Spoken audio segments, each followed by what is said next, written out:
Hello guys, నేను ఇప్పుడు soup చేస్తున్నా. కుక్కర్ తీసుకొని మనం కావాల్సినంత వాటర్ వేసుకొని ములక్కాయ, టమాటా, చిన్న ఉల్లిపాయ సన్నగా తరిగి వేసేసేయాలి.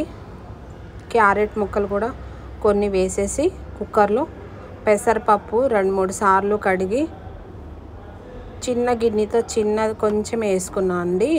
పెసరపప్పు వేసి కుక్కర్లో పసుపు వేసేసి మూత క్లోజ్ చేసేసేయాలి. క్లోజ్ చేసిన తర్వాత విజిల్ తీసుకోవాలి. విజిల్ తీసిన తర్వాత ఒక 1 నుంచి 3-4 తీసేయాలి విజిల్. అప్పుడు ఈ వెజిటేబుల్స్, ములక్కాయ, టమాటో, పెసరపప్పు మెత్తగా కుక్ అయిపోతుంది. తర్వాత ప్రెషర్ కుక్కర్ మూత తీసి తగినంత సాల్ట్ వేసి పప్పు గుత్తితో వీటిని వెజిటేబుల్ని, ములక్కాయని మెదుపుకోవాలి. మెదిమిన తర్వాత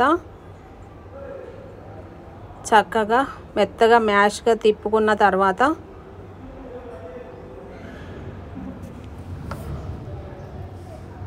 తర్వాత ఒక గిన్నె తీసుకొని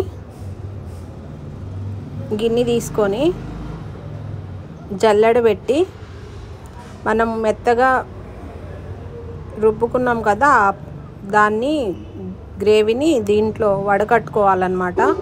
అప్పుడు చక్కగా వడగట్టిన తర్వాత ఈ జ్యూస్ అంతా గిన్నెలోకి వెళ్ళిపోతుంది.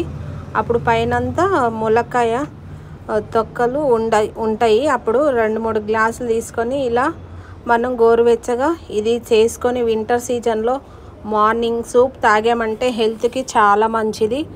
మీరందరూ కూడా ట్రై చేసి ఇలా తాగండి. బాయ్.